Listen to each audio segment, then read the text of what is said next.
If you run a business, institution, or public facility of any kind, you have an inescapable relationship with energy. By simply opening your doors in the morning, you commit to a cash flow for fuel, power, and other utilities. Yours is a forced marriage. No energy means no production and no revenue. If you purchase energy, you are shaping the rate of return on the capital invested in your firm now and in the future. In this short video, we'll discuss what this relationship means for your business. How important is energy? Many people answer this by looking at energy expenditure as a proportion of the annual operating budget. It may be 5% of expenses or even less. Another perspective comes from the total cost of asset ownership. For many large capital assets like boilers, chillers, lighting systems, and other assets that operate at 70, 80, or 90% load factors, the capital cost of the equipment itself is minimal compared to the total cost of energy consumed over the asset's economic life. An investment-oriented approach begins by recognizing the value embodied in energy use. Your opportunity is to harvest energy waste in the form of a cash flow to be plowed back into your business. This is a whole new philosophy to facility management. Instead of perceiving your facility as a cost to be minimized, it can be approached as an ATM machine that dispenses cash. You are simply redirecting an existing cash flow. Instead of it all accruing to the utility, some of that cash flow can subsidize your operations or other capital investment needs. Remember that capital is never at rest. It's always in motion, seeking higher returns. The investment opportunities found in the economy will either allow capital to grow positive returns or to deplete through expenses, interest costs, or inflation. Even money buried in a jar is in motion. It's being depleted through the forces of inflation.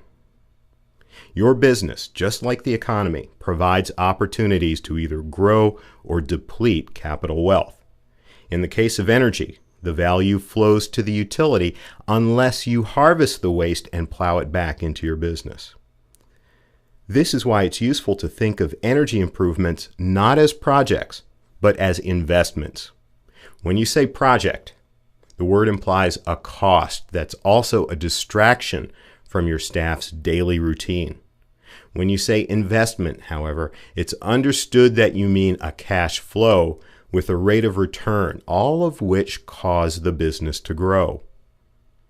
Any business is a money-making machine. All the capital currently invested in the structure and equipment is earning a rate of return. In this example, we see a business that converts 92 cents worth of inputs into $1 worth of revenue. The business has an 8% rate of return on invested capital. The 8% is a benchmark. Any future investments should provide a rate of return equal to or better than this benchmark rate. They're considering a boiler steam system upgrade with a 25-year economic life.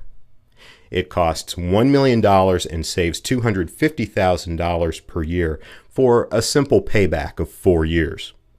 After considering finance and taxes, it's actually an 8-year payback. A firm wanting a 2-year payback or less would probably reject this proposal. As you know, a 1-year payback is a 100% rate of return. 2 years is 50%. 3 years is 33%, and so on, measured without compounding. Remember, our example firm had a benchmark rate of return on invested capital of 8%. 8% corresponds to a 12.5-year payback on invested capital. If this firm observes a 2-year payback rule, that describes an investment deadband. That's a range of investment returns less than 50%, yet above 8%, all of which are superior to the returns provided by the capital already invested in the business. By observing the 2-year payback rule, the firm refuses good investment opportunities that perform within that dead band. Not only that, by refusing to improve energy waste, the business commits to an outflow of cash that destroys capital in the form of future retained earnings. So what about our efficient steam system upgrade? Remember, it was a bad project because its 4-year payback was too long. A cash flow analysis reveals the true investment performance through the project's 25-year economic life. An internal rate of return of 25% on a pre-tax basis and 16% after tax and finance. The 16% rate of return exceeds the 8% currently earned by the existing assets. By accepting this investment, the company would have boosted its overall rate of return. Here's another compelling way to measure the impact of energy improvements on your business performance. This approach emphasizes the fact that each dollar of saved expense becomes one full dollar of operating income. For example, if you make 25 cents of operating income from each dollar of revenue, that's 25 cents on the dollar or a 25% operating margin. Then a single dollar of energy savings is equivalent to the same operating income that results from collecting $4 worth of revenue. In other words, at a 25% operating margin, $1 of energy savings has a revenue equivalent of $4. The smaller the operating margin, the larger the revenue equivalent. For example, hospitals or supermarkets have very thin operating margins, like 4%.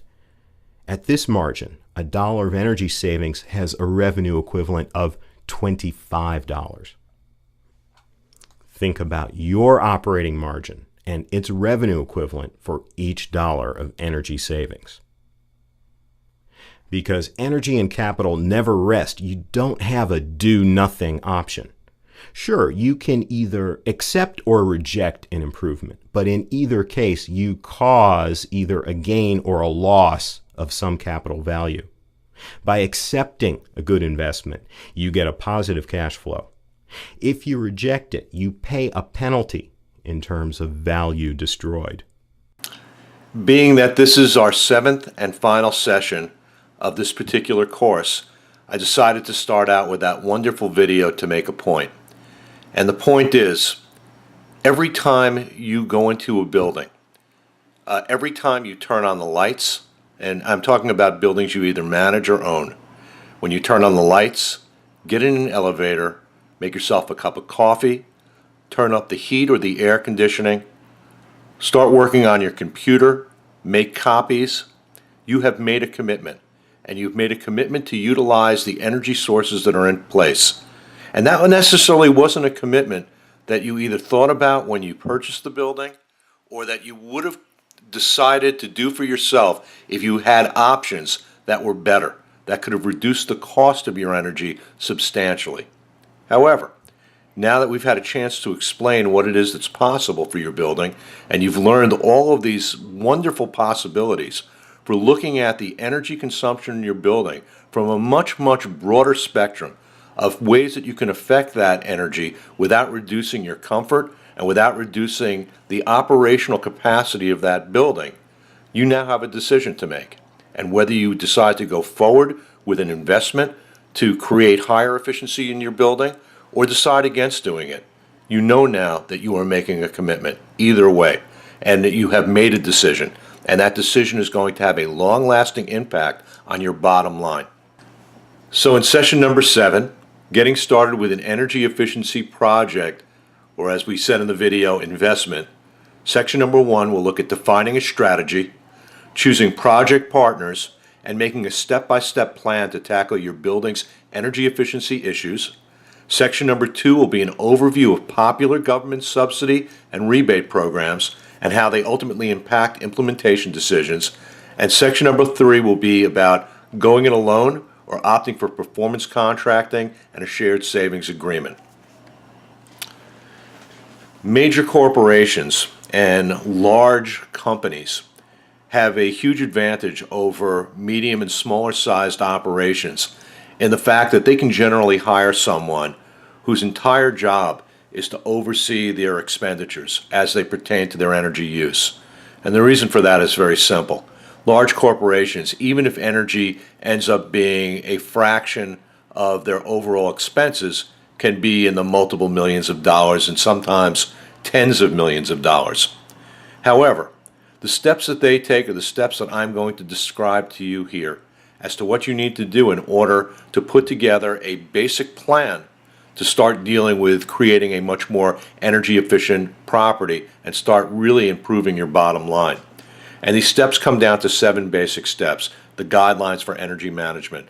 That first step is that you have to make a commitment, and we know that you make a commitment whether you decide to go forward or not. But if you decide to make a commitment on an investment to reduce your energy efficiency, the next thing you need to do is need to assess performance, and that comes in the shape of benchmarking and ASHRAE inspections and audits. Then you have to set your goals, understanding what it is that you want to change about the building, create an action plan to make those changes, implement that action plan, evaluate the progress. Then you can decide to either go forward with more projects, or you can make the decision that you're satisfied with your results and go forward from that point. So in step 1, we make a commitment, and that commitment takes into account many things that we're concerned about as the fiduciarily responsible people as to how a building operates. We're looking at the compliance issues, which are becoming more and more of a issue for property owners throughout the United States. We've got ROI and projects that we invest into. We know that energy costs are going up. We recognize that there's a risk when we're doing these projects as to whether or not they're going to work out as we planned and as we hoped. We want to reduce our energy waste, but we don't want to do it in such a way where we're throwing money at a problem and not getting a return on that. And then there's the real cost of capital, trying to figure out if it makes more sense to try to do this yourself and take on that entire responsibility, in which case you get the majority of those profits and savings back to yourself, or whether you want to do it in partnership as part of a shared savings arrangement or a performance contract, whereby you might reduce your risk, but then of course you're reducing the amount of money that you're going to save on a monthly basis. So let's look at the key issues with moving forward. From a benefits side, moving forward helps you meet compliance requirements so that you no longer have the government on your back and you can avoid fines in the future. You have lower monthly utility bills if it's done correctly. You ensure the long-term energy pricing security of your building by making changes that reduce your dependence on outside fuel and outside electricity, and also by changing the way you use energy. If you're moving away, say, from oil to gas, you're ensuring security for your building in terms of a fuel source. You can improve the occupancy rates and the lease rates of your building, as has been shown through the Energy Star Portfolio Manager and through LEED studies. You increase the property value because you've now upgraded the equipment, and because you have a more efficient building, it becomes more valuable compared to a like property where that is similarly set up. And then, of course, you've lowered your carbon footprint, which is good for the planet. The challenges or the risks or the negative aspects of it, if you don't do that, is you risk potential fines. Maybe not now, but if the laws are changing in your city or in your state, in the future, there's the potential to be fined that way. And certainly in many cities around the United States, you can incur those fines right away. You also risk energy prices rising. And this is something that we can expect. And if you don't limit your energy use now, as those prices go up, the greater the impact as time goes by. It becomes a larger and larger portion of your bottom line and a percentage of your operational costs. So that's a very dangerous thing. It's something you need to be aware of and be concerned about, because controlling that may in fact be the difference between you being a viable entity as a business, as a building, you name it, in the future. You become less competitive as you become more expensive and less efficient. There's the initial capital outlay and financing requirements, which can be steep. Some of these projects can be very expensive. If you're replacing generators and chillers, some of these costs for the equipment can be in the hundreds of thousands of dollars. Confidence in efficiency implementation decisions is a risk if you're doing it yourself and if you're working with someone who you're not 100%. If you're being sold a product and you think that they're making claims that aren't necessarily in line with what you're going to see from results, this is something that's a little scary. And then, of course, there's incentives that are there maybe now, but maybe disappearing in the future. We see more incentives at certain points when cities are getting involved with energy efficiency, when they have a need to do that, but very, very often those incentives disappear after a while or are reduced. And we'll get into that later, as some of the major incentives that have been on a federal level for the last few years disappeared this past year. And hopefully that won't happen with the rest of the incentive packages that are being offered by the federal government. But having the fact that one of the major areas is already dried up, that should be an indicator that when the money's available, you need to grab it to move forward with these projects. Step 2 is assessing performance. And when we talk about assessing performance, that's getting your basic benchmarking information, how you've utilized your electricity or fuel over the last year or two, and entering that in your energy performance portfolio for Energy Star. And then you need to get your building audited. And when you're auditing a building, what you want to do is you want to look for an ASHRAE certified engineer and contractor that is licensed in your state to do that work.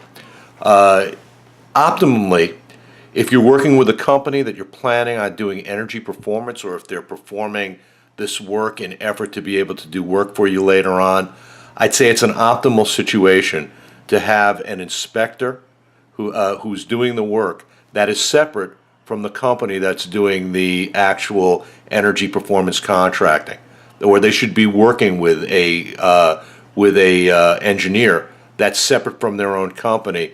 And I think this is for the case of transparency. And you also want to get someone who's experienced enough so that they understand a range of ECMs and possible solutions for your building. Because again, when you hire an ASHRAE certified inspector, some of them are just going to be there to give you the very basics you need to get through your compliance issues with the state.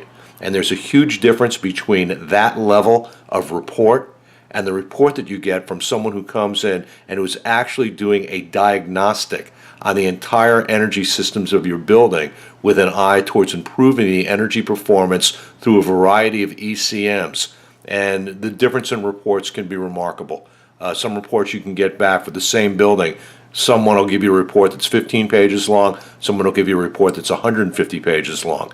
And the quality of that information and the depth of the evaluation of those systems can be dramatically different. So it really pays to know who you're dealing with and make sure you hire the right contractor when you're getting your ASHRAE inspections done. Now, this is probably the right time to bring in expert help. If you're looking for a starting point, this is probably it. A person, a consultant, or a group to provide experience, capabilities, and knowledgeable insight into the myriad of available options, opportunities, and solutions. The analogy I like to use is that you wouldn't represent yourself in court. With all of the complexity of the process, you would probably hurt yourself. And the same is true with energy management. Even if you have people on your staff, in your maintenance staff, or in your property management that are knowledgeable about what can be done, there's a lot that they don't know. And therefore, having someone come in at that point, even if it's just as a consultant, is probably a pretty good idea. And that's why I think at this point, you really want to do your shopping and try to find the right group to work with, because there is a huge difference in quality of what you're going to get from one group to the other.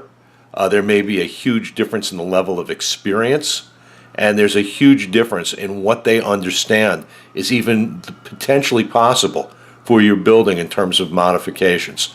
Some people, went to school, got their degree 5 years ago, and as far as that, if they haven't stayed up on technology and they haven't stayed up on all the new systems and software, they're in the Stone Age as far as understanding what's possible for your building these days. Another thing you need to be looking at, particularly when it pertains to a long-term partnership, is does this partner provide a complete project management solution? And we define that with the 4 pillars of accountability. That first pillar being responsibility, a duty that binds to the course of action. Are the folks you're working with responsible? Do they have a track record of responsibility? Do you get that warm and fuzzy feeling that when you make a phone call because your systems have shut down at 2 o'clock in the morning, that they're going to be able to respond in a way that you're going to get some, that they're going to stand behind what they're doing. And that also goes into answerability, being called to account. Are they going to stand behind what they've done? Is this something that's important to them past the point of installing your project, selling you a product, and bolting out the door? Or do they actually want to have a relationship? Do they want to make sure that you're happy? I mean, that's a very, very important aspect of this type of a relationship, which should be a long-term relationship, much like a doctor, an accountant, or a lawyer. Trustworthiness, a trait of being worthy of trust and confidence. Do you trust these guys? Are they overstating what it is that they're going to do, or are they backing up what they're going to do with guarantees that you can define, that you can feel confident about? There are a lot of things that are said, and people get very, very fluffy when they want to make a sale. But how are they going to stand behind their promises? What are the guarantees that you're going to get so that you have a level of confidence that will allow you to move forward and sleep at night? And that goes again to number 4, liability. Are they going to back up what they're doing in some material way that makes you know that they are standing behind the work that they're doing and standing behind their promises? And if you get a good answer for all 4 of these, you found a good partner. I think an easy way to get around this, or an easy way to make a determination, is that they have sample reports and proposals that you can look at to get an idea as to what you'll be getting in terms of that first final deliverable. And this, like I said before, some people are going to show you a 15-page report, and some folks are going to show you 120 pages. A number alone is not going to tell you whether one report is better than the other, but I would tell you this, that a report that's much, much larger is much more likely to have a detailed evaluation of the energy and a profile of your building's energy usage that's superior to what can be done on 17 pages, unless they write really, really small. Another indicator, I think, that is a real telltale is what type of partners do they have and who are their subcontractors. Better companies work with better groups. That's just the way it goes. And you can tell a lot with a company by the quality of the people that are backing up their work and that are supporting their effort. So, ask them for a list of groups that they work with, or ask them to tell you who they work with, or maybe get some numbers for folks that you can call up to verify relationships. But that's a very important aspect. If you're going to be working with people in the long run, don't just take their word that they know what they're doing. You can, my dad used to tell me, you can tell a lot about a person by the folks that they're friends with or the folks they hang out with. So if the group that you're working with is truly advanced enough to know what they're doing, they're going to have very good partners, and they're going to be able to prove it. I always like to bring your final deliverable down to what I call the business triangle of truth. This is time, money, and quality. Those are the 3 corners of what you're looking for in terms of how it's going to impact your project. And I always tell people you can have any 2 of the 3 corners, but you can't have all 3. If you want something that's going to be really quality and you want it quickly, it generally costs you more money. If you want something that is going to be quick and money is the main issue, it needs to be cheap, the quality is going to suffer. And if you want to spend very, very little money, but you want something that's quality, generally it takes a lot longer to do. So you've got to keep that in mind. This is not buying a refrigerator or a TV set. This is a process that's drawn out with engineering that takes time to evaluate, and if the job is going to be done properly, it's time consuming. And it requires a lot of data gathering and a commitment on the end of the engineer or the consultancy group or the EPC or whoever it is that you're dealing with in order to do a proper job. Okay, so we get all our data back, we have our reports done, the audit's been completed, and now we have a general idea of where we're wasting our money or where we have inefficiencies in our building, such that there's the opportunity to make changes, and now we want to set goals. Very important part of the process.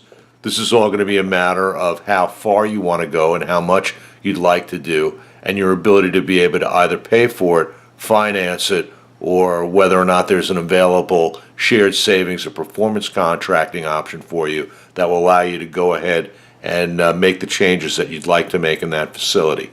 At this point, you're looking at an ECM table, Energy Conservation Measure table, and essentially if you've done an ASHRAE Level 3 audit, you should have a general idea, not a specific idea, but a general idea based on industry standards as to what the costs are going to be involved to upgrade or change over the systems that need to be changed over to get you more energy efficient.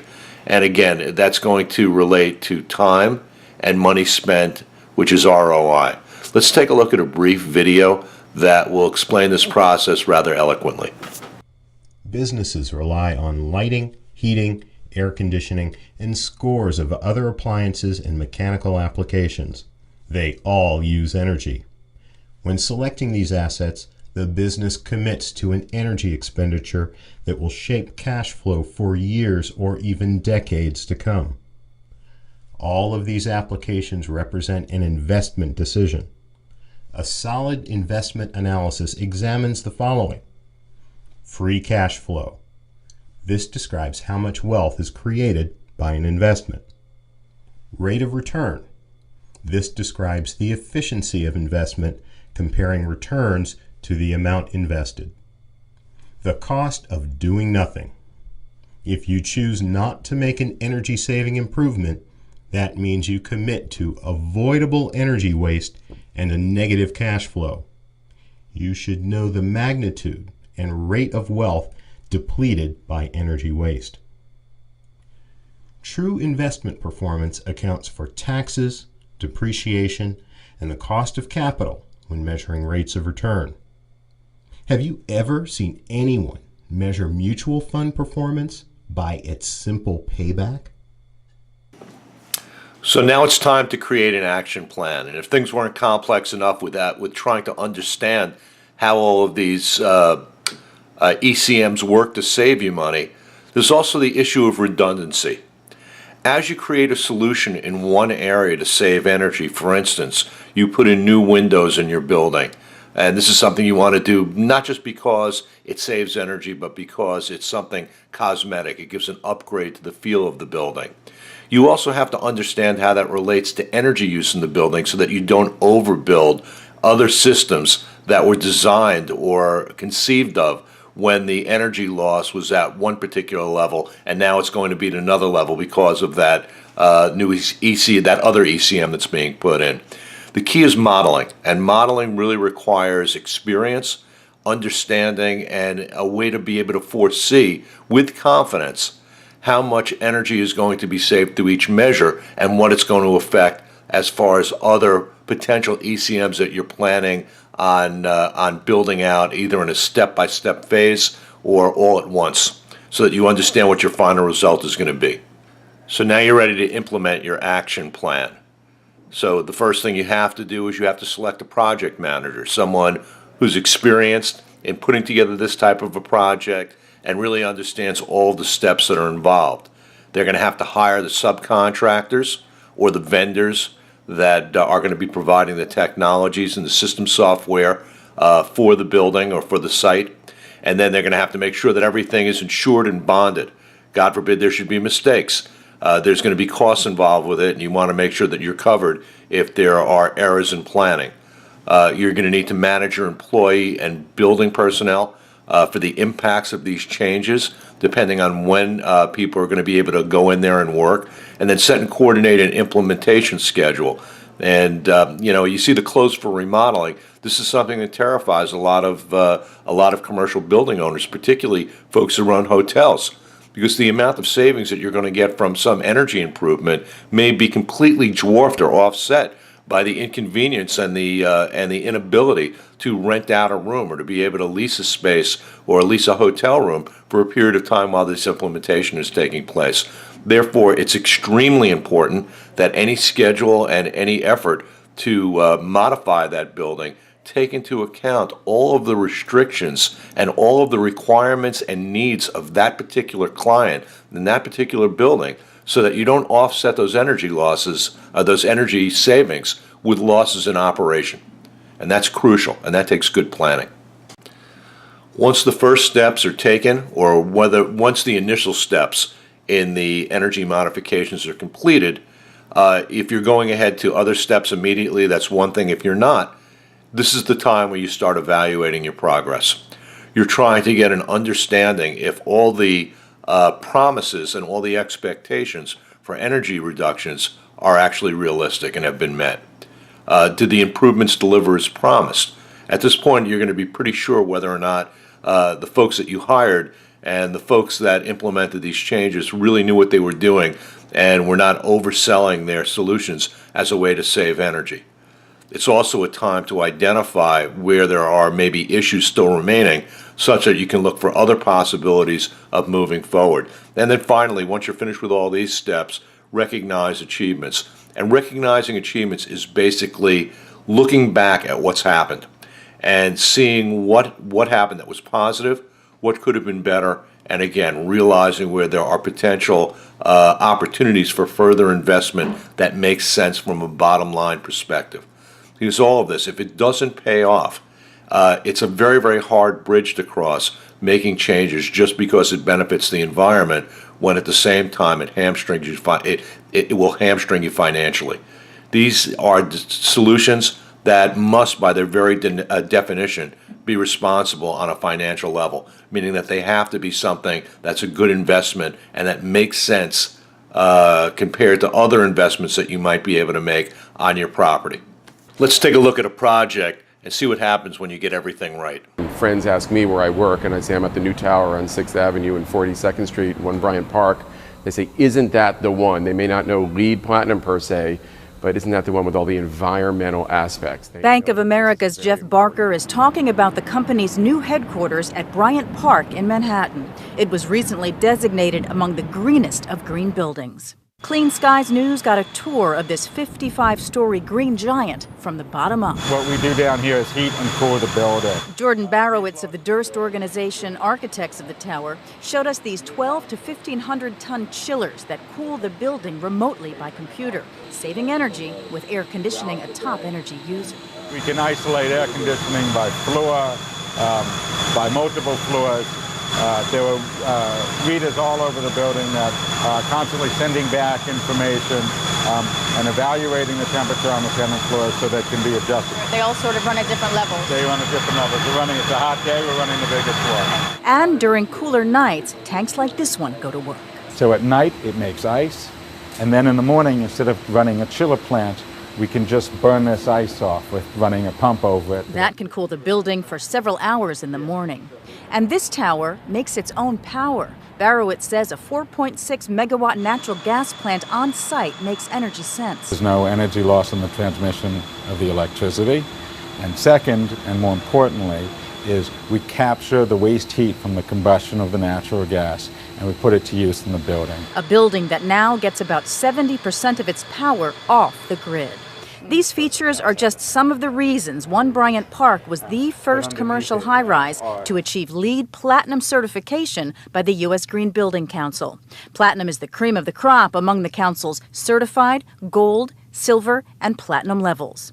They recognize homes and buildings as designed to achieve energy savings, water efficiency, carbon emissions reductions, better air quality, and more. Platinum is just about as far as you can go in buildings today. Scott Horst is vice president at the U.S. Green Business Council, which developed the LEED system. And the more of these things you do, the higher you get certified. That has more companies seeing the need to go LEED. Consultant Nico Kienzel at a sustainability conference in New York said building owners have little choice but to pursue LEED. It's almost a requirement now in terms of market expectations. If they don't do a LEED project in New York City, they don't really have a marketable product. The Vision Air in Battery Park City is known as the first LEED Platinum set of condos in New York City. The residents here have floor-to-ceiling windows and they control the window shades automatically. And we think the residents here take green living very seriously. We found an all-electric Tesla parked right out front. More building owners find the cost of certification worth it. Of the $2 billion total cost of the Bank of America building, the owners shelled out an estimated $40 to $60 million to go LEED Platinum. We will find this building to be a tremendous investment for the Bank of America. As do owners of other green buildings, including the Platinum LEED Verdesian in downtown Manhattan and the Duke Energy building in Charlotte, which also requires tenants to pursue LEED certification. The benefits go beyond energy bills. Barrowitz says a cleaner environment leads to more productive workers, and that's a selling point to companies. So if you tell them that the employees are going to be more productive, there's going to be fewer sick days, they're going to be happier, and that productivity will increase by 4 or 5 percentage points, that's something that gives you a competitive advantage in the market. But while LEED is highly regarded, with more than 35,000 buildings now registered, not all agree it's the best way to go. It has come under fire for the cost to business in energy modeling, commissioning, and more. Some complain about the complexity of complying. Others say a LEED rating is too easy to get and question the environmental benefit. Not so at Bank of America, where other bells and whistles include elevators that know workers' destinations before they get in, floor-to-ceiling windows that maximize natural light, electronic shades that minimize glare, ceramic dots baked into windows deflect the sun's heat, meters track CO2 in the air here, which is 95% clear of particulate matter. And no worker is far from one of these. So all the building has these registers. Adjustable registers in the floors, more efficient than ceiling vents, let employees control their own airflow. So the women come out and they make it warmer. Exactly. The women make it warmer and the men make it cooler. It's bright and it's beautiful, and I love it. Employee Linda Kaplan enjoys the vent, the view, and the big picture, too. If we don't take care of our planet, it's not going to be around, and it'll affect future generations. So whatever we can do now is wonderful. While a return on investment is a growing motivation for buildings to go green, many hope the bottom line for companies goes beyond the bottom line. Building a building like this really is just the right thing to do, and that's where the social responsibility comes in. Okay, which of the following is not generally considered the fault of the project manager with regards to a poorly managed energy efficiency project or investment? 1 is that system redundancy. 2, issues with coordinated implementation of project steps. 3, insufficient knowledge of possible energy savings measures. Or 4, energy-saving technologies performing below the manufacturer's stated efficiency claims. The correct response is 4, energy-saving technologies that perform below the manufacturer's stated efficiency claims. You would hope that your project manager has experience with all the technologies so that what they're recommending is something that they have total confidence in. However, performance guarantees, particularly when it comes to technology, are the responsibility of the technology provider. And they're the ones that should be held accountable for those claims, and there should be some sort of agreement that basically makes them stand behind what they're promising. Before we get into our next section on subsidies and grants and tax incentives, here's a brief video that is going to give you a good starting point for our discussion. Energy improvements can pose a capital investment challenge. In the BizEd series hosted by Fort Collins Utilities on June 19, we'll discuss tax incentives designed to promote a variety of business investments, including energy efficiency. These incentives support facility improvements, provide relief for the abandonment of assets that are replaced by new and higher efficiency equipment, and boost short-term cash flow by refining depreciation classifications of existing facility assets. We'll describe some real success stories for achieving tax breaks through energy efficiency. An automotive retailer combined incentives to generate $675,000 in tax breaks over 5 years. A Midwest steel manufacturer became an industry leader in sustainability by earning positive returns on their energy improvements. The tax incentives for their lighting retrofits increased the facility's efficiency by approximately 40%, while earning an immediate tax deduction of nearly $145,000. Business tax incentives for energy are subject to IRS rules for reporting and certification. The best way to find out if your company can take advantage of specialty tax deductions is to contact a specialty tax consultant to do a quick review. Many experts offer a free initial consultation. In our next section, we're going to look at an overview of popular government subsidy and rebate programs and how they impact implementation decisions. And the key here is that there are basically 2 or 3 areas, depending how you look at it, at where you can look for subsidies and grants when you're engaging in a project to improve the energy efficiency of your building.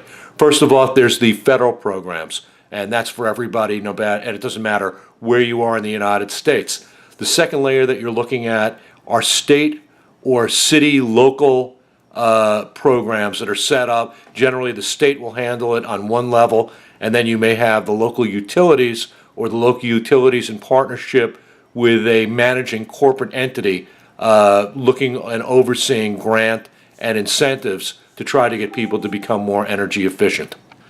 The first program we're going to look at are the business energy investment tax credits that are offered by the federal government. Basically, these are eligible these are for projects that are placed into service before December 31st of 2016, and they can offer a credit for things such as solar, fuel cells, small wind turbines, geothermal systems, and etc. for up to 30% of those expenditures with no maximum credit, meaning that no matter how large the system is, you can claim this 30% credit when you go to the federal government and file your taxes as part of a way to offset the costs of installing these systems. Now, there are particulars depending on the system. For instance, fuel cells have a cap on them in terms of how much money you can get back, as does micro turbines. However, and there are also things that are governing combined heat and power or cogeneration. Those details are available on government sites, and also we'll get into a common site where you can search out all credits that pertain to your particular area of the country when you're looking to get those credits, and we'll get into that later. One of the most popular programs that has just recently been eliminated was the Federal Energy Efficient Commercial Buildings Tax Deduction, which was eliminated as of 12/31/2013. And this is a cautionary note for anyone who's thinking that these subsidies are going to be out there forever. This was really a wonderful subsidy to allow folks to be able to initiate many of these cost-saving projects that, I mean, the bottom line is they save you money, and then the government's going to give you more money in order to make you do this, and now that money is gone. So there's less money to be saved now. And really, so acting in a timely manner when the pressure is on the government to reduce energy usage and increase energy efficiency on a broad spectrum across the United States is really to your benefit. Being a first responder and a first adapter in these particular situations has a financial benefit that is definable. And the longer you wait, the likelihood of those subsidies and grants being available to you are going to disappear. And that pretty much it follows a pattern that we've seen throughout Europe and throughout countries that have been very, very proactive in making these changes. There's a lot of money available at the beginning, but as people start making these changes and there's less of a need and there's more market development such that people are doing it naturally, the subsidies disappear. Okay, then let's start looking at this as well on a state level. We'll use New York as we have been throughout this entire course because New York is right now at the forefront of these changes in terms of compliance laws and in terms of making funds available, both in terms of incentives and grant. The state of New York, through NYSERDA, is offering an existing facilities program. And basically this is a fixed incentive program for people to change over smaller scale lighting, HVAC, commercial refrigeration, commercial kitchen, gas equipment, and other categories. And if you're a small facility, the maximum incentive is up to $60,000 and $30,000 for electric, $30,000 for natural gas.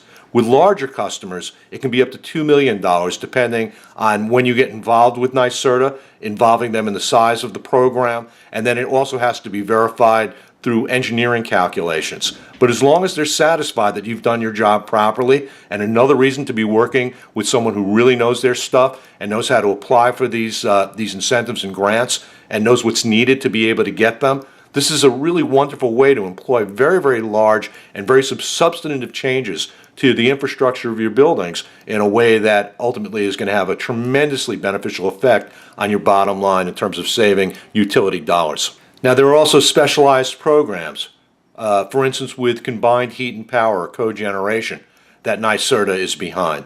And again, the details you can see on this graph in front of you on this slide.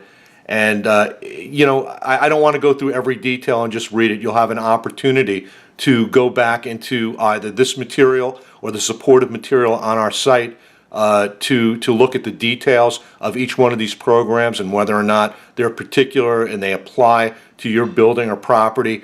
But again, this is a guideline for what's going to be happening on a national level. One of the areas that I think is really helpful for folks that are wanting to get into this is when these state programs get involved from the starting point, where they're actually assisting in the cost of doing the evaluation, for paying half that money, for instance, as they do in New York State, either through NYSERDA or through a program that's offered by Con Edison with the help and oversight of Lockheed Martin to pay people 50% of the cost of their ASHRAE inspection. So this is really an incentive even to get the process started. And you're going to start seeing this repeated throughout the country. And then you can start seeing programs that get much more specific, such as the multifamily performance program. And this is essentially looking at how gas is used as per unit so that changes can be made to reduce the energy consumption in multifamily residential properties, condominiums, and co-ops. Money is available for sub-metering for master metered buildings, such as multifamily buildings, so that the folks who manage those properties have the ability to negotiate rates for the entire building and to create energy efficiency models that affects every domicile within that complex before the residents have to pay their portion of the bill, and thus reducing the energy costs for every occupant within that building complex. Like NYSERDA, Con Edison Green Team offers a program that offers electric and gas rebate incentives. And essentially what they'll do is they'll pay with a cap of $67,000 up to 50% of the costs for feasibility studies of potential electric and gas energy efficiency measures. So if you have a large facility that could benefit from cogeneration, there's even money available to do all of that initial work to see whether or not it makes sense. Today we're very fortunate to have Amelia Axtell, Energy Advisor for Lockheed Martin and the Con Edison Green Team. Today we'll discuss with Amelia some of the wonderful programs available to Con Edison customers when trying to reduce their energy costs. So Amelia, Lockheed Martin is in partnership with Con Edison. Can you tell us a little bit about that partnership and how that works? So Lockheed Martin works with utilities across the nation to deploy energy efficiency programs. We work with Con Edison here, RG&E and NYSEG upstate New York. We work with Ameren, Missouri and PG&E in California in order to basically deploy energy efficiency incentives to those surrounding service territories. So you guys are basically the project managers for this part? Is that, I'm trying to understand the exact relationship. Yeah, so we're essentially project managers. We're the ones that are accepting the applications, checking to make sure the projects look good, and then doing the site visits. Okay, a question. In New York City in particular, because this course is very much based around what's happening right now in New York. New York being at the forefront of much of the compliance laws that are starting to occur around the country. What are the types of programs that Lockheed Martin are overseeing inside the city? Inside the city, well, we just strictly work with Con Edison inside of New York City and in the Con Edison service territory. Speaking of upcoming changes in the NYC environment, Indian Point is potentially closing down in 2016. And in response to that, the PSC has asked NYSERDA and Con Edison to put together a program in order to take load off the grid in the case that Indian Point does shut down. There's going to be about 2,200 megawatts of shortfall, so they are asking Con Edison and NYSERDA to take about 100 megawatts of that off through energy efficiency measures and 65 of that off through cogeneration. That's, we've discussed this quite a bit in our course.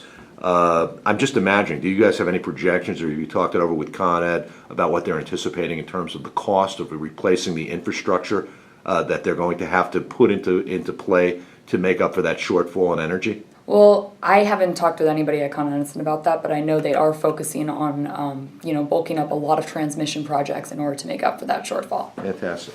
I know there are programs right now that folks who have office buildings, for instance, and let's start with commercial buildings, that they can offset the costs of energy efficiency upgrades in their buildings and things such as inspections and audits that you folks are overseeing in terms of supplying, I guess, that grant money or subsidy money. How does that work, and what are those programs like? Yeah, absolutely. So our program, the Con Edison Commercial and Industrial Program, we offer incentives for level 3 ASHRAE energy studies to be done in buildings. So trade allies, which are our market partners, they're basically able to go out and do these energy studies, and then we will pay for half the cost of that, up to $67,000 if it's an electric and gas study, or $50,000 if it's just solely electric or gas. Now, is this strictly for commercial buildings, or does this apply to things like, say, multifamily properties as well? Good question. If a multifamily building is above 75 units and has a central heating and cooling system, then they'll definitely be eligible as well. But other than that, it's commercial and industrial buildings in the New York City area, which is the 5 boroughs in Westchester. Okay. Do you see any potential for expansion of this program, or is there anything that Con Edison is currently talking to you about, or talking to Lockheed Martin about potential expansions of these programs later on, maybe to the extent where they might be doing to either smaller houses, smaller offices that have not quite as many units, quite as many square feet, or are they looking to expand this program outside the city limits? Good question. For now, it's staying inside the Con Edison service territory because Con Edison, that's their service territory. Right. They do have additional programs, and Lockheed helps out with some of them. Con Edison has the residential program, which is for 1 to 4 units. They have the multifamily energy efficiency program that is for 5 to 75 units. They have the small business direct install program that is for smaller buildings or smaller commercial buildings that are under 100 kW of monthly demand. Con Edison also has a direct load control program for people interested in participating in demand response through putting a control on their air conditioner. Do you guys have anything to do with Local Law 84 with the, I guess, the transference from number 4 and number 6 oil down to either gas or number 2 oil, which I know is something that Con Edison has been stressing as part of the new compliance laws? Yeah, absolutely. So while we don't give incentives specifically for fuel switching, Con Edison does. I think they give a customized gas incentive about $10,000 for the first 30 people who sign up every year. And I don't know if that has been refunded this year, but that's typically what they do. We in the Con Edison Commercial and Industrial Program can give incentives for buildings who then convert to firm natural gas. So if you convert and then you repipe your piping or put on insulation jackets, anything that basically saves therms, we'll be able to give incentives to that as well. Or we can give an incentive to the boiler, but we'll hold back the incentive until once the conversion is complete. Well, thank you, Millie. I appreciate it. Yeah, absolutely. Now, there's a online database called DSIRE. That stands for the Database of State Incentives for Renewables and Efficiency. That basically breaks down and stays current with all available state incentives and grants that are being offered across the country. And if you go on to that site, you'll see a list of the different states, the federal money that's available, and the state money that's available, and a description of those programs as well. So this is a fantastic site in order to determine what opportunities are available for you on a local level before you get started with your project. We're going to look at a brief video that's going to explain in a little bit more detail some of the benefits of that particular site. The database of state incentives for renewables and efficiency is one of the most useful online resources for information about incentives and subsidies available to renewable energy and energy efficiency in the United States.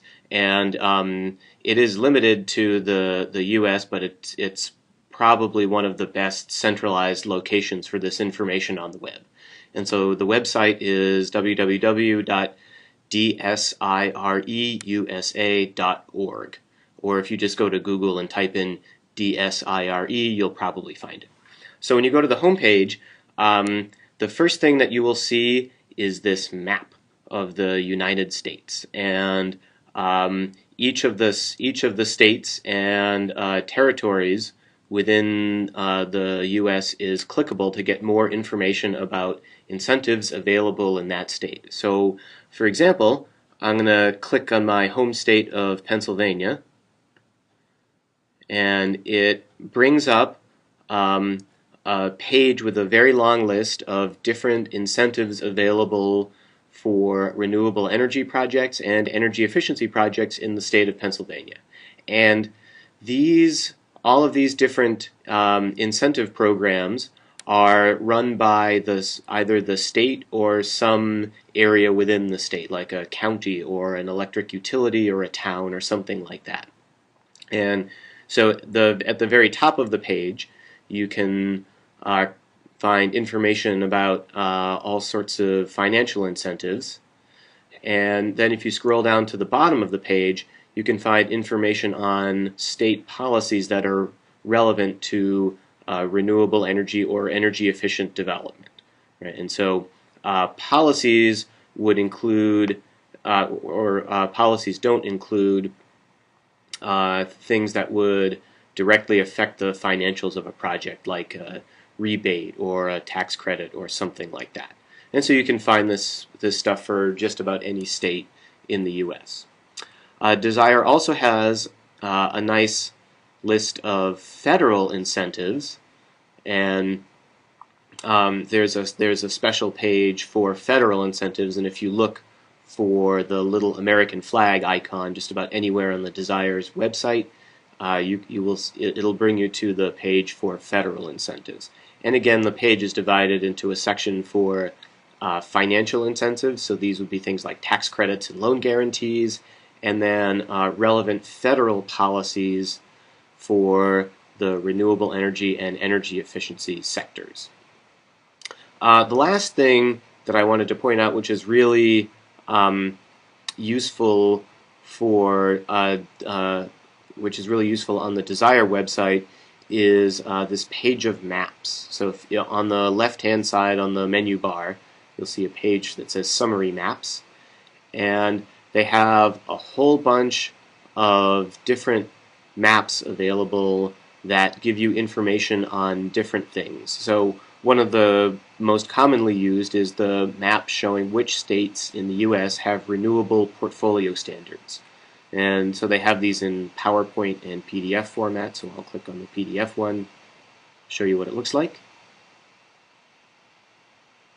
And here it comes up, and it highlights all the states that have enacted some sort of renewable portfolio standard, and it gives you some information about whether certain technologies are eligible under the standard. So if you see a little sun icon, for example, that means that there's a special solar power quota within that state's RPS. And so what you're looking at here is the map that is basically figure 1 from the lesson. So far we've seen what steps are required to put together a project to create energy efficiency in your building, and we've seen that there are funds available and incentive money and grants from the federal government, generally from state governments, and perhaps even from local utilities that can help you along with that project. Section number 3 is going to look at the difference between going it on your own or maybe opting for performance contracting and a shared savings agreement and what's involved with that. Now, the latter, performance contracting and shared savings agreements, has been very popular, has been a popular model in Europe, and in certain countries is the dominant form by which these projects take root. Let's take a look at a video and see how that works. Electricity, heat and water get more expensive every year. High energy invoices get in trouble private businesses, schools, hospitals and even the National Theatre. Hundreds of private companies and public institutions have already found out that, thanks to modern technology, they can save 25 but also up to 50% of operating costs. It is possible thanks to the EPC or Energy Performance Contracting. Czech Republic is one of the few European countries where the EPC is used by the NSA company's experts. NSA was founded in 2005 and offers energy performance contracting-based projects to both private and public institutions and organizations. Our services are based on Guaranteed Savings Scheme, or EPC, the principle of which is development and implementation of cost-cutting measures which are gradually paid out from savings achieved, while these savings are guaranteed throughout the whole repayment period, usually 8 to 10 years. Our energy conservation projects are suitable for all types of larger facilities, like industrial enterprises, as well as schools, kindergartens, cultural and sports facilities or hotels. Right now we are in a new boiler room of Hotel Yalta in Prague, on the Wenceslav Square. The advantage for customers is that he gets a new modern equipment without any upfront investment, which of course reduces his operating costs. In many cases we are able to significantly exceed the guaranteed savings, which is obviously of great benefit to the customer. Once the investment is repaid, which usually takes from 8 to 10 years, all the savings go to the client's benefit, because the lifetime of the equipment is usually of 15 to 20 years. It is a clear customer's benefit. EPC projects completed by NSA are leaders in their field. Therefore, NSA company was awarded the Best European Energy Services Provider of the year 2009 in Brussels. Part of the project arrangement is also financing, which fully covers repayment of investments without burdening actual customers' budget. The savings achieved actually fully meet the cost of modernization, and furthermore, there is always some surplus.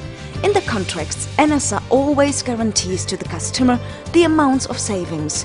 A unique idea to save annually millions of crowns for energy can also boast the Czech National Theatre. For a sophisticated combination of various energy savings measures, the theatre, together with NSA, won the Eon Energy Globe Award.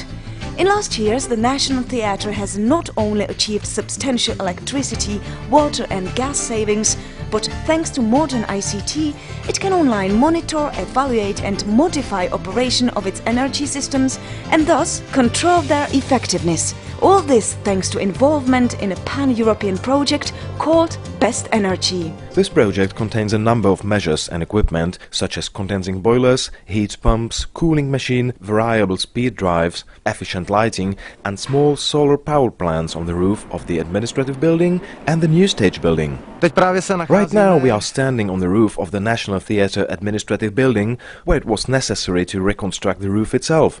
Prior to its reconstruction, we consider the possibility of exploiting the potential of such large area. So, as a part of the EPC project, we have also installed photovoltaic cells, and in addition, of course, the roof must perform its insulating function. The same project was also completed on the next roof of the new stage. All this brings us a total of savings in order of millions of crowns annually. Up until very recently, there have only been two options available to most property owners when financing energy efficiency upgrades. First was to pay for it yourself or self-finance the project, and then the second, if it were available to you, would be to opt for an energy performance contract backed by your building or company assets. That's what's called on-book financing. When you're paying for the improvements yourself or self-financing, as with all situations, there are benefits and then there are negative aspects to it. The benefits are simply that the property owner, in this case, gets all the energy savings, all the tax credits, depreciation benefits, and incentives. With all of these cases, because you're improving the property the property value will increase, and that should have a positive effect on increasing the lease and occupancy rates in the building. The negative aspects for this type of an arrangement is that all project costs and risks are the full responsibility of the property owner, or they're going to be directly leveraged against the owner's assets. And because of that, available capital is impacted long term for borrowing in relationship to trying to create other investments or to try to make other improvements that aren't directly related to energy. With performance contracting on book, what the property owner is essentially doing is entering into a guaranteed savings lease arrangement. The benefits for the property owner is that he shares the energy savings for the length of the contract period, but also receives the tax credits, depreciation benefits, and incentives. This is similar to a lease. What's different about it is that the performance savings are generally guaranteed, eliminating system performance risk. The property owner also owns the system after the contract period expires. This is another big benefit. As with doing it yourself, the property values increase, and you should have increased lease rates and occupancy rates. The negatives are similar to doing it by yourself in the fact that you have your borrowing power and credit are impacted, and the other aspect is that you have reduced savings as a result of the shared savings agreement, even though you're eliminating the risk by having the performance contractor guarantee the savings.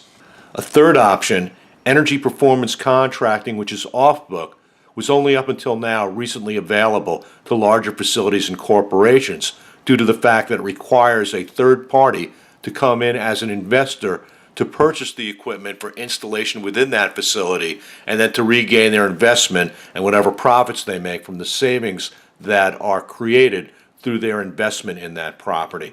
Now, there are lots of advantages to the property owner in terms of mitigating risk. The benefits basically for the property owner is that they do get money, they share in the savings for the period of the contract. They also, the performance, just like the on-book arrangement, is generally guaranteed, which eliminates system performance risk. The advantage also is that the property owner has the right to purchase the system after the contract period expires or renegotiate a continuing service contract. Really, the benefit to this is that the property owner has the opportunity to see exactly how the system is going to work with zero risk to their bottom line over a period of the contract, which may be 8 to 10 or 11 years, and after which it's a very easy thing for them to finance this project if they want to purchase it to move forward because they understand what the savings are and they're basically buying a risk-free investment from their standpoint. And also you get the increased lease and occupancy rates, and the greatest part of this as far as the property owner is concerned is that there's zero impact to their cash flow or credit. None of this shows up on their books, and therefore all of their money is available for reinvestment in other property or for improvements on their property that are not based around energy. The negatives to this arrangement is the fact that there are reduced savings as a result of the shared savings for the contract period, and that the investors receive all the tax credits, depreciation benefits, and incentives that are then used to pay down the existing debt on the equipment until that debt service is paid off. This new model of off-book financing is now becoming available in limited markets to a much wider variety of property owners. So in the past, this wouldn't have been a possibility for someone who had, say, a building in the 50,000 to 250,000 square foot range, as the buildings that were getting performance contracting were large enough for the big companies to become involved with it. But as things are changing and impact investors are getting involved in the market, there's a much wider breadth of financing available to finance these types of projects, and there are only a handful of companies in the country that are currently doing it. I'm very proud to say Energime happens to be one of those. Okay, so which of the following energy efficiency incentives was recently eliminated by the federal government? Was it 1, the Building Energy Efficiency Tax Deduction, 2, the Renewable Energy Tax Credit, 3, the multifamily sub-metering copay, or 4, the energy efficiency feasibility copay?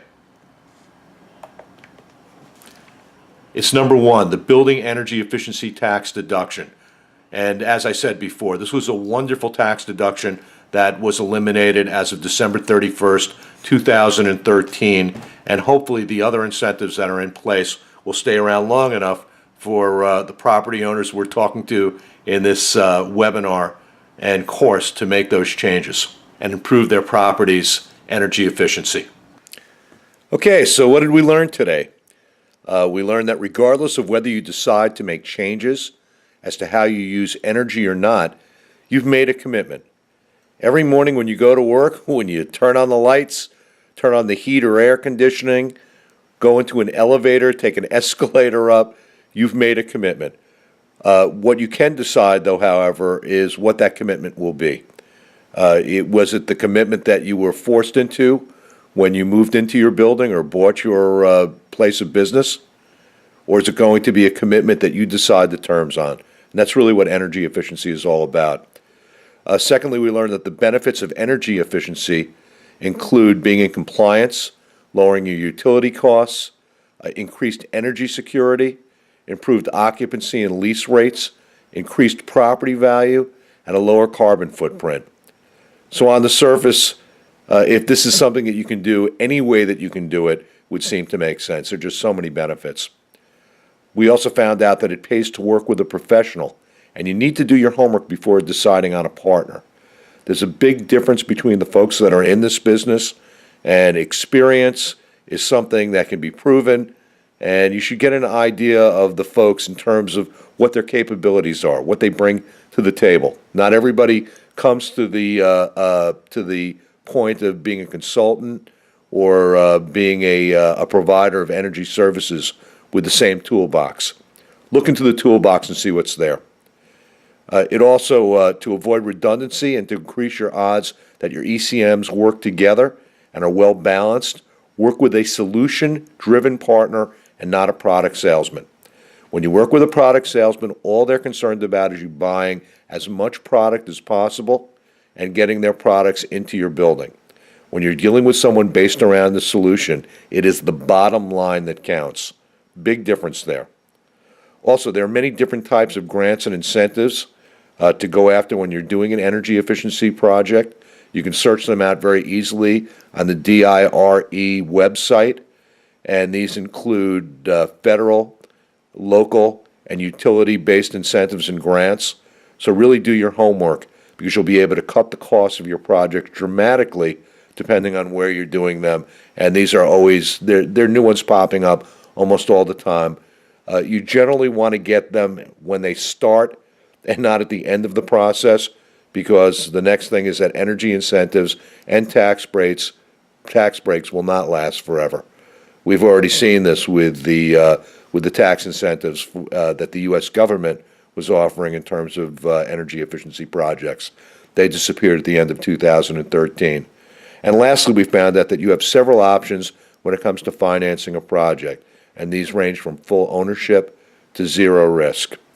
So if you're looking to do this type of a project, unless you're a very, very small homeowner, I would imagine, if you own a business that's in excess of 50,000 square feet, and soon I think it's going to come down to less than that if you have a building or a property that is going to be 30,000 square feet or more, you have many, many options. And there's absolutely no reason whatsoever why you shouldn't be taking advantage of these opportunities. Just from a simple bottom line concept, there's no reason at all not to be spending less money for your energy. Well, that's it. I want to thank you for spending this time with us. I hope you enjoyed the Energime Energy Efficiency and Building Sustainability course and were able to get out of it what you were looking to. Energime University will be offering many other courses that will cover every area of energy management, including specific technologies, design and engineering, and project development classes. You'll also be able to find courses that cover every area of sustainability that relates to sustainable food growth, waste and water management, as well as energy. For those of you wishing to make a career out of energy efficiency, Energime has an offer for you. If you'd like to work with Energime as either an independent business development contractor with your own home business or work towards becoming a fully engaged Energime associate, we'd like to talk to you. The energy market is a huge business opportunity that is virtually untapped in terms of its potential, and we need dedicated people in the field to develop relationships and open up territories for Energime. With Energime, you'll be working with the most capable and committed professionals in the business, with the most current and cutting-edge technologies and applications. No one can offer what Energime can, both in terms of an opportunity for you or to your clients. When you work with Energime, you're working with a family dedicated to changing our path and protecting our planet and the future of our children. We are the good guys, and we conduct our business as an entity you can believe in and be proud to be associated with. And finally, special thanks to Beryl Walk and IMC Media Power. Beryl's kindness, vision, and commitment to making a better world is a constant source of encouragement to Energime, and we are very lucky to have found such a wonderful sponsor for this huge effort we're committed to fulfilling. Also thanks to all the other wonderful groups and organizations that provided presentation materials for these sessions. You made my job a lot easier. Energime University is going to succeed. We have no choice but to succeed, and we will not give up our effort under any circumstances. But ultimately, we can't succeed without you. You're the key to our eventual success or failure. It's not about you or me, it's about us. We can and we will turn things around to create a better world when we learn to work together. I'm Bill Sosinski. Thank you.